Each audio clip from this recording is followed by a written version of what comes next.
जयंत पाटील, जितेंद्र आव्हाड यांची एकनाथ शिंदेंसोबत बैठक। फडणवीसांच्या भेटीनंतर जयंत पाटील यांच्याकडून शिंदेंची भेट। पवारांची एनसीपी सत्तेत गेल्यास जयंत पाटील यांच्याकडे अर्ध खातं जाणार असल्याची चर्चा। ईश्वरपूरमधील नगराध्यक्षांच्या अपात्रते प्रकरणी भेट घेतल्याची सूत्रांची माहिती। जयंत पाटील यांनी नगरविकास मंत्री म्हणून एकनाथ शिंदेंची भेट घेतल्याची सूत्रांची माहिती आहे। नगराध्यक्षांवरील कारवाई बेकायदेशीर असल्याचं जयंत पाटील यांनी शिंदेंना सांगितलं। राष्ट्रवादीला अर्थ खातं देण्यास शिवसेनेचा विरोध आहे। शिंदेंनी शहांपुढे भूमिका मांडल्याची सूत्रांची माहिती आहे। तर अर्थ खात्यासाठी दिल्लीमध्ये चर्चा करणार, मुख्यमंत्र्यांना भेटणार, तटकरेंची माहिती। 1.5 महिन्यामध्ये राज्यात आणि केंद्रात मोठे फेरबदल होणार। TV9 मराठीला दिल्लीतल्या सूत्रांची एक्सक्लुझिव्ह माहिती आहे। फडणवीस आणि शिंदेंच्या दिल्ली वाऱ्या वाढल्यात, त्यामुळे सूत्रांच्या माहितीला बळ मिळतंय।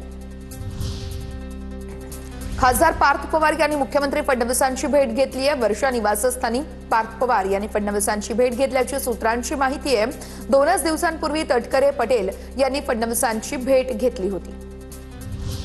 सामाजिक कार्यकर्ते सोनम वांगचूक यांच्या उपोषणाचा आजचा 20वा दिवस आहे। सोनम वांगचूक यांच्या वजनामध्ये घट झाली आहे। जोपर्यंत राजीनामा होत नाही तोपर्यंत आंदोलनावर वांगचूक हे ठाम आहेत। नीट पेपरफुटी प्रकरणात शिक्षण मंत्री धर्मेंद्र प्रधान यांच्या राजीनाम्याची मागणी आहे। सोनम वांगचूक यांना पाठिंबा देण्यासाठी ठाकरे बंधूंचं आंदोलन आहे। 19 तारखेला छत्रपती शिवाजी महाराज पार्कात आंदोलन केलं जाणार आहे। राज ठाकरे, उद्धव ठाकरे आंदोलनाला उपस्थित असतील। पवारांच्या राष्ट्रवादीचा सोनम वांगचूक यांना पाठिंबा आहे। सुप्रिया सुळे आज सोनम वांगचूक यांची भेट घेतील। सुप्रिया सुळे आज वांगचूक यांच्या आंदोलनस्थळी जाणार असल्याची माहिती आहे। पावसाळी अधिवेशनाच्या पार्श्वभूमीवरती आज एनडीएच्या प्रमुख मंत्र्यांची बैठक असेल। केंद्रीय संरक्षण मंत्री राजनाथ सिंह यांच्या अध्यक्षतेखाली सकाळी 11 वाजता ही बैठक पार पडणार आहे। अधिवेशनातील रणनीती, समन्वय आणि मित्रपक्षांच्या भूमिकेवर चर्चाही केली जाणार आहे। आता बघूया टॉप 9 मोठ्या बातम्या। पंतप्रधान नरेंद्र मोदी आज हरियाणा दौऱ्यावरती भारतीय रेल्वेच्या पहिल्या हायड्रोजन ट्रेनला हिरवा झेंडा दाखवणार आहेत। जिंद ते सोनीपत मार्गावरती धावणारी ही 10 डब्यांची ट्रेन 90 किलोमीटरचं अंतर सुमारे 2 तासात पूर्ण करणार आहे।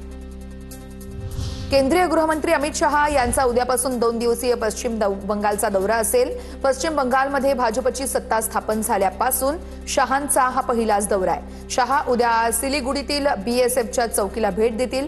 बीएसएफच्या अनेक विकास प्रकल्पांचं अमित शहा लोकार्पण करणार आहेत। मनसेच्या मुंबई ठाण्यातील पदाधिकाऱ्यांची थोड्याच वेळात शिवतीर्थ निवासस्थानी महत्त्वाची बैठक।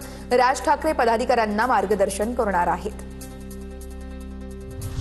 पुण्यातील कंत्राटदारानं जीवन संपवल्याप्रकरणी रवींद्र धंगेकरांसह 14 जणांवर गुन्हा। धंगेकरांच्या पत्नीसह मनसेचे माजी नगरसेवक बाळा शेडगे यांचाही समावेश आहे। आत्महत्येपूर्वीचा व्हिडिओ पोलिसांच्या हाती लागलाय। फिफा वर्ल्ड कपचा अंतिम सामना पाहण्यासाठी डोनाल्ड ट्रम्प उपस्थित राहणार आहेत। व्हाईट हाऊसची माहिती आहे। अर्जेंटिना विरुद्ध स्पेन महामुकाबला पाहण्यासाठी ट्रम्प उपस्थित असतील। 19 जुलै रोजी न्यूयॉर्कमधील न्यू जर्सी स्टेडियममध्ये अंतिम सामना रंगणार आहे। अमेरिकेचे अध्यक्ष डोनाल्ड ट्रम्प यांचा चीनवर खळबळजनक आरोप आहे। चीनने 22 कोटी अमेरिकन मतदारांचा डेटा चोरल्याचा ट्रम्प यांचा दावा आहे। 2020च्या राष्ट्राध्यक्ष निवडणुकीमध्ये चीनने हस्तक्षेप केल्याचाही ट्रम्प यांचा आरोप आहे। FBI मधील एका अधिकाऱ्यानं माझ्या विरोधात शॅडो गव्हर्नमेंट चालवलं होतं। अमेरिकेचे राष्ट्राध्यक्ष डोनाल्ड ट्रम्प यांचा खळबळजनक दावा आहे। ओबामांच्या काळातील गोपनीय फाईल्स सापडल्याचाही दावा डोनाल्ड ट्रम्प यांनी केलाय।